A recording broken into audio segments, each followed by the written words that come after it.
You're listening to China Africa Talk. Jambo, ni Bridget akikuletea kipindi kinachohusiana na China na Afrika. Vous écoutez le dialogue sino-africain avec Bridget. Everything China, everything Africa. Olá, você está ouvindo China Africa Talk com Bridget. سيداتي وسادتي مرحبا بكم في الحوار الصيني العربي مع بريدجيت.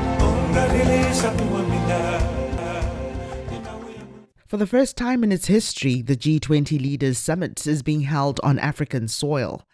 All eyes are on South Africa as the holder of the rotating presidency hosts the world's leading economies from November 22nd to 23rd. The G20 brings together 19 nations and 2 regional bodies, the European Union and the African Union. Together, its members represent 85% of the global economy and about 2/3 of its population. So, what legacy should South Africa and the wider African continent aim to bring from this landmark event? And crucially, how can Africa best position itself to maximize the benefits of its engagement with economic powerhouses, including China and all other G20 members? Liu Baocheng, Director of the Center for International Business Ethics at the University of International Business and Economics, and Tembisa Fakude, Senior Research Fellow, Africa-Asia Dialogues, share their insights with us. Just a quick note for our audiences, this discussion was recorded on November 18th. Now, I'll begin with you, Mr. Fakude. The G20 Summit is coming to Africa for the first time with South Africa as the host. Now, what does this historic moment mean for Africa and the broader global South? Well, it's largely prestige. The G20 has no binding decisions. No, countries' decisions or whatever is taken at the G20 is not really binding decisions, which means that it's going to be the same for Africans. We host these very important events, and these important people come to the continent, discuss, socialize, and make the undertakings, and then they leave. So the lives of the people will still remain the same. Global South has got a number of issues that deserve to be discussed, particularly issues of economic development for African countries, environmental degradation and improvement and protection of environment, the new alternative energies or the clean energies that have been introduced by the world and all of us have to suddenly be part and parcel of, the rare earth minerals that have been discovered in Africa, particularly in countries such as South Africa, the DRC and others, and the continual export of rare and critical minerals to various parts of the world, particularly given the rise of the artificial intelligence and electric vehicles, particularly South Africa, Congo and others have got plenty of minerals that can be used in terms of developing that particular business. And I think Africans will use this moment to want to lobby, but at the same time, now that the African Union is part and parcel of the G20, they will use this moment to dictate to the developed world what type of the new business they expect and the mannerism in conducting that business. Because we know that for a very long time, Africans and the developing world has always been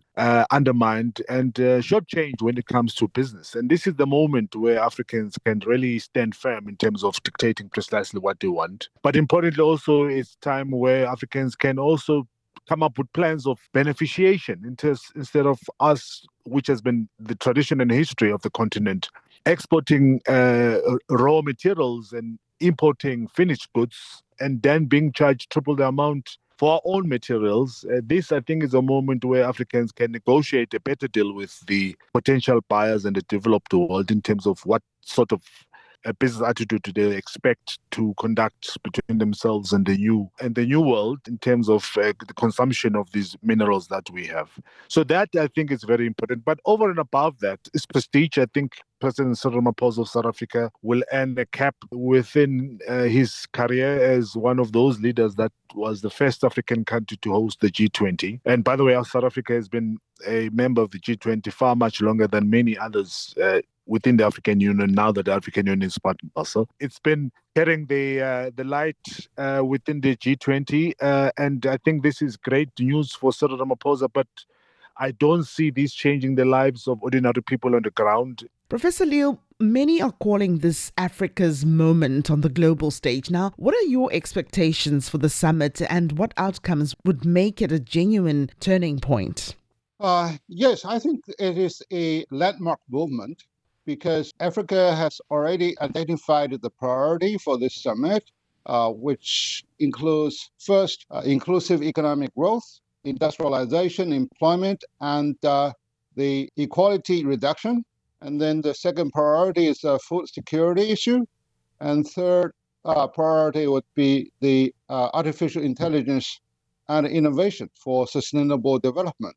So this is really a critical juncture to have not only Africa itself really to move into the three priorities, but also to call the attention of the global community as how they can really help Africa to achieve in that direction.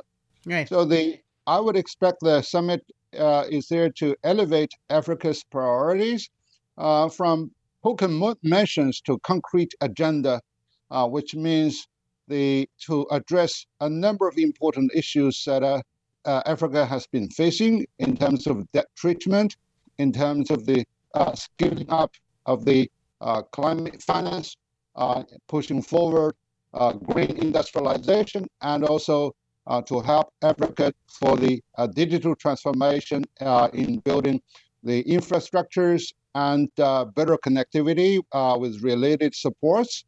So this will turn out to be more negotiable, and the more of the resource commitment rather than rhetoric lines can be expected.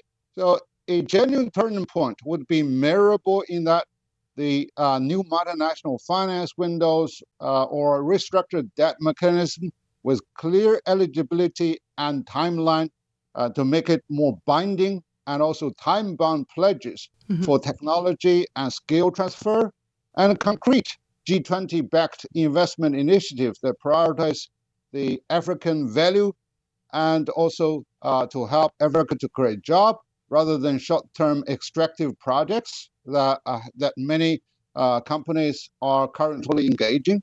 So the political symbolism really matters, but what really converts the symbolism into the turning point is a more predictable financing, implementation structure, and Africa's co-leadership in the governance of these mechanisms.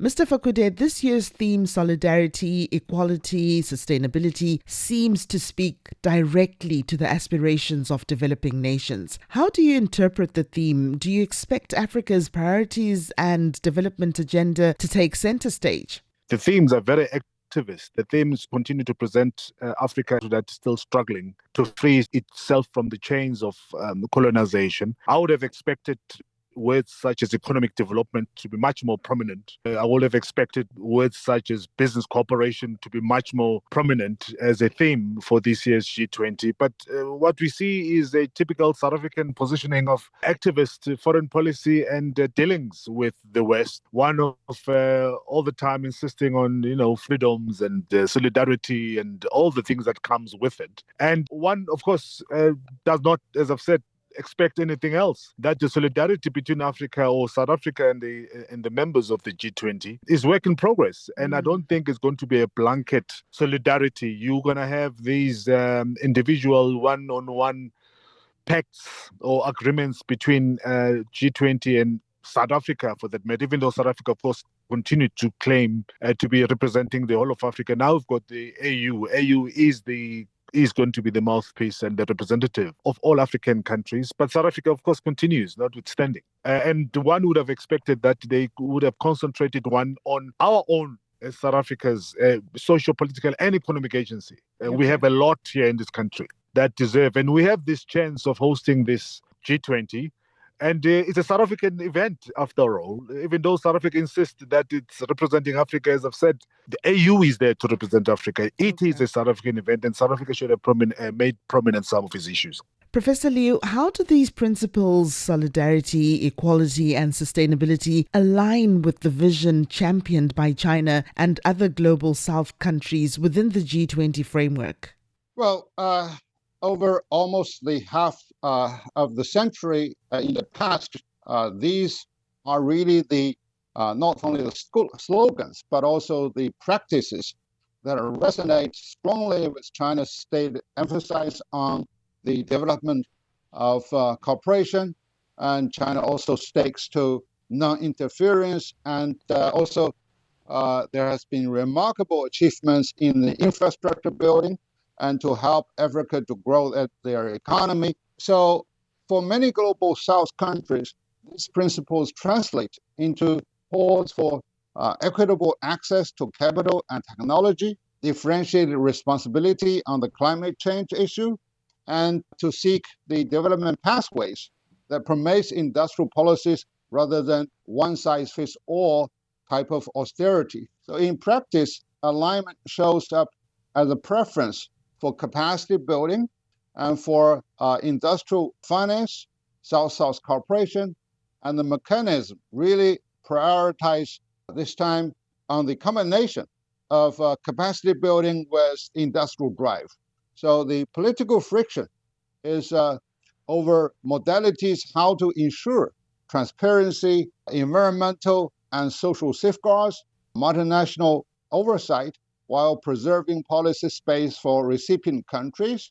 Therefore, China, along the Belt and Road Initiative, proposed more on the emphasis of small and beautiful projects there to cater more of the measurable, verifiable deliveries to help to build a solidarity, sustainability, and also equality in terms of the community enhancement. Mm-hmm. So these are really, very much in line with the China's initiative, and hopefully this time the summit can really call on closer participation of many other member economies to be able to put this on a larger scale and also to leverage more to be able to support a more sustainable supply chain for Africa, and also to help Africa to get more connected with the rest of the world.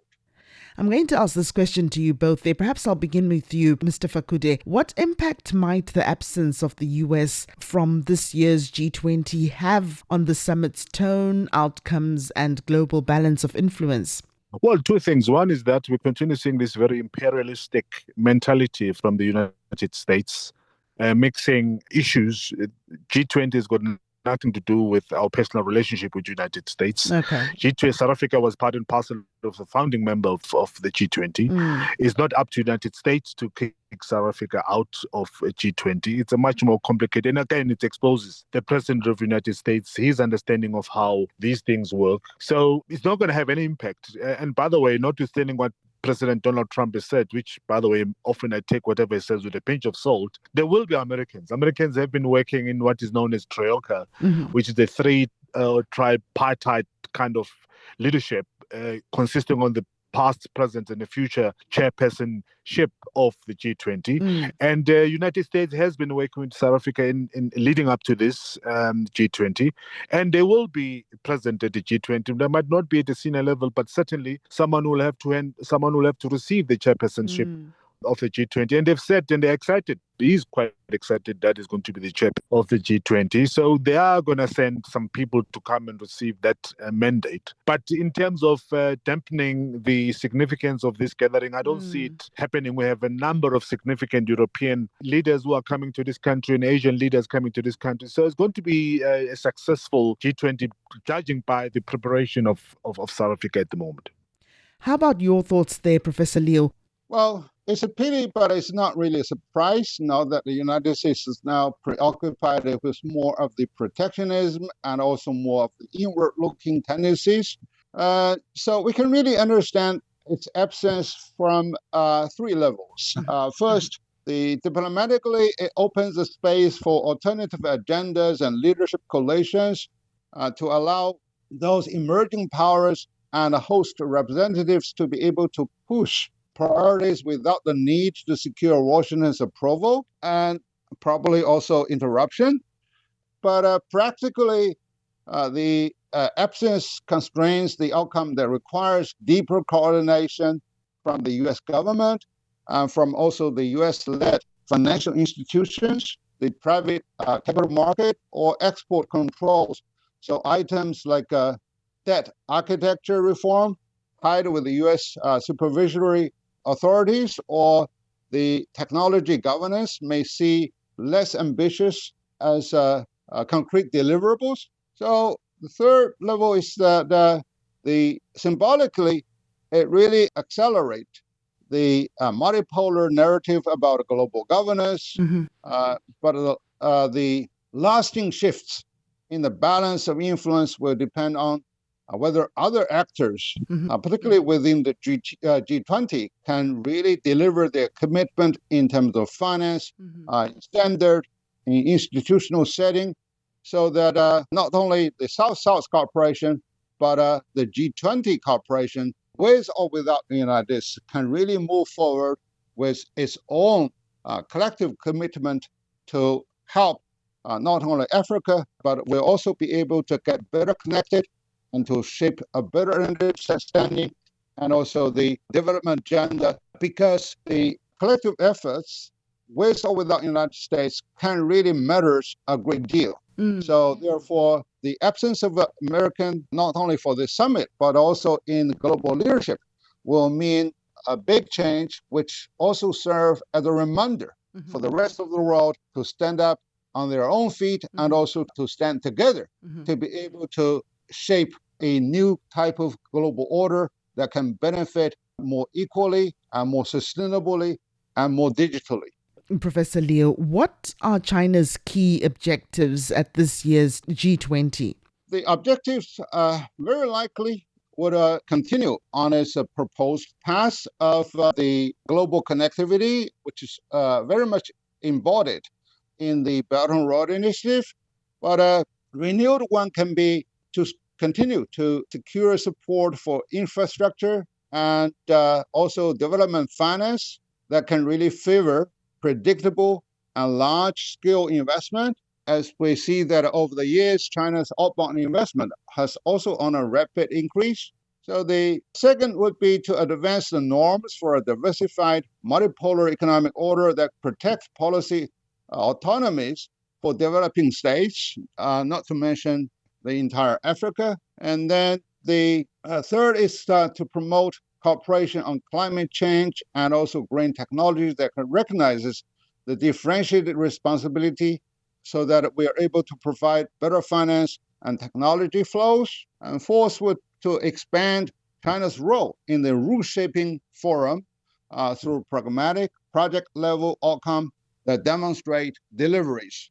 So China will balance the message about global public goods with the emphasis on tangible projects and partnership that can benefit countries for industrialization and urbanization. And China will also further re-emphasize the voice for the South-South cooperation and also to help to have more of the early harvest in the tangible outcomes for projects that can be able to be an instrumental part in the global supply chain instead of treating Africa merely as a source for raw materials and also a market to sell industrial goods. So therefore, more concretely, China will further pledge to open China's market for agricultural produce from Africa and also to pledge more of the scholarship and also training programs to have capacity building for African youngsters in particular. Mr. Fakude, how can Africa position itself to make the most of its engagement with both China and other G20 members? Well, Africa is represented by another moribund organization called the African Union. So we don't have African countries that will come in here. African Union, as you know, it's polarized. It's got its own weaknesses, major weaknesses when it comes to lobbying on behalf of Africa, particularly economically. So this is an organization that's going to be representing all of us. And I don't see it succeeding. If it hasn't succeeded in other bilateral arrangements, one wonders how it's going to succeed in dealing with the G20. But what I think G20 will provide for the African Union and other African countries is a platform to discuss issues of unity between the African Union, and this time around will present serious issues in terms of assistance, particularly when it comes to matters of global warming, etc. We have to hope this time around African Union is going to be fit for purpose in terms of the promotion of its agenda. We've seen them quiet on a number of issues, but I think maybe South Africa will amplify those voices, even though, as I've said, I don't think it's their mandate anymore because African Union is supposed to represent all Africans. But we hope that given the theme that South Africa has embraced for this G20, they will amplify that position. Still holding on to you there, Mr. Fakude, hosting the G20 in Africa could actually reshape how the continent is perceived from a recipient of global policy to a driver of global solutions. Now, what should African leaders do to seize this moment and change the narrative? Well, again, Africa is represented by the AU. If African countries were here, and I'm sure some of them will be on the sidelines, they are probably will be here to have bilateral meetings with other partners. But Africa needs to really rise to the occasion and become fit for purpose. And unfortunately, at the moment, as I've said, the platform that represents us and our aspirations as Africans is the African Union. So the only way we can showcase our capability, I mean, South Africa is, of course, going to pull all the stops by making sure that the world enjoy itself when they are here in terms of hospitality. I mean, we have all the facilities that are beautiful and infrastructure that's fit for purpose to host such an event. But other than that, I don't see South Africa really turning the page in terms of the attitude of the world or members of the G20 on how they continue. They'll start dealing with Africa as a equal partner. What you are likely to see is going to be a perpetuation of the same old attitude towards Africa. The only thing, of course, new that many of these people will see is the infrastructural development that South Africa has, that South Africa is not just another African country. It is a combination of both developed and developing world. And that might be education to many members of the G20. And they might also take a posture of trying to deal with South Africa, the host country, in a different way after having seen and experienced hospitality and seen the infrastructure. But other than that, those that continue interacting with the rest of Africa and AU in particular, I don't see them changing posture. I don't see them changing the attitude in which they've been dealing with us all along. Professor Leo, in what ways can this summit strengthen Africa's voice in global governance and finance, particularly on issues like debt relief, green transition, and digital inclusion? Yeah, I think this is really an important event where Africa has been long proposing a better representation of self in the design and oversight of some of the new mechanisms together with the reshaping of the global order that is more on equitable and fair basis. So African seats on the steering committee for debt and climate facilities, and also the formal consultation requirements before the G20-backed projects can be approved. So it can push for more scalable blended finance instruments with concessional tranches earmarked for the green industrial projects and for the negotiable conditionalities that can prioritize job, technology transfer, local content, and also more of the local employment that can be included in many of those infrastructure projects. And also, I think Africa can also be able to insert more of its own agenda for digital inclusion, the commitments that are able to combine cooperation and affordable access to a number of the not only goods, but also new technologies. So crucially, outcome documents should be able to include monitoring framework and also sunset clauses so that African governments can also hold partners to account. But in the meanwhile, African countries also need to offer something that can really convince the G20 partners that they are able to manage their projects, they are able to deal more with a clean and transparent government, to be able to move those projects to something that's deliverable, and also to make their own constituencies happy in job creation, in the equal and more equitable distribution of resources, because many other members of the G20 and also other countries would also be able to convince their own constituencies that our money, our technology, and our efforts are really worthwhile, to be able to have strategic alignment, not only with the agenda of Africa, but also with more of the tangible outcomes that Africa can really deliver on itself. Now, just to wind up our discussion, I'd like to know from both of you there, perhaps we'll begin with you, Mr. Fakude. Looking beyond the summit, what legacy should South Africa and Africa as a whole aim to leave from hosting the G20 for the first time? In a nutshell, I think South Africa and Africa need to be serious about the critical minerals, particularly the rare earth minerals, that are going to be critical in the AI business, are going to be critical in the production of electric vehicles, for example. And they must take a position that will seek to beneficiate. This is our oil moment, to quote one of my friends. It's an opportunity that we have to exploit. But for us to exploit this opportunity, we need to be organized. We need to be united in terms of policy and how we want to see this new business of rare earth and the mining thereof moving on. So that's the position I think South Africa and other African countries should take and communicate to the new clients. We have been over the years ripped off, whether it's through the extraction of gold, diamonds, and other critical minerals in the past. This time around, we have learned our lesson, and I think we need to take a much more educated position in dealing with the new clientele in the form of members of the G20 and other countries throughout the world. And your thoughts there, Professor Leo? Looking beyond the summit, what legacy should South Africa and Africa as a whole aim to leave from hosting the G20 for the first time? I think all in all, it's really the institutionalized influence and better presentation of Africa, which is an indispensable and also increasingly important part of the global community. Not only merely one summit type of photo op, but also a durable mechanism that can embed Africa's priorities into the global governance with new finance windows, with formal consultative processes, and a capacity upgrades for negotiable multinational deals.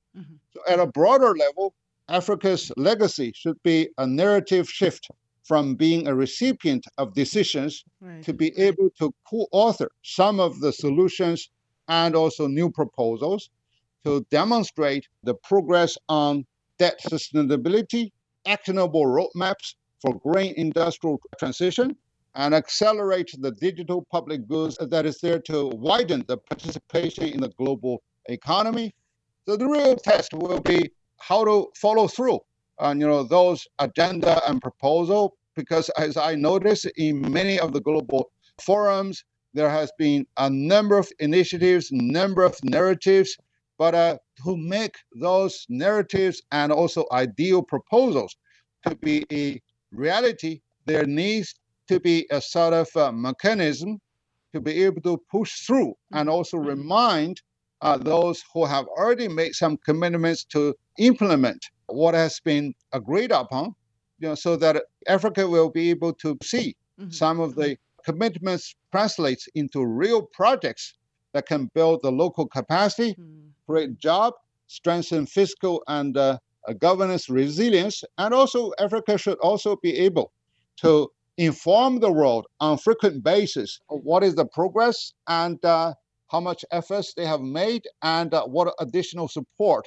and dialogue that are really required to further those outcomes and also to further the resilience of Africans' role in the global supply chain. Thank you very much there, Professor Leo and Mr. Fakude, for your insights. Thanks for having me. Thank you very much. Listeners, you can subscribe to our online newsletter on CGTN or Substack to get more insights on China-Africa relations. Just search China-Africa Talk. For now, it's goodbye. Thanks for listening. If you enjoyed this episode and you'd like to help support the podcast, please share it with others. Post it on social media or leave a rating and review. Thanks again. See you next time.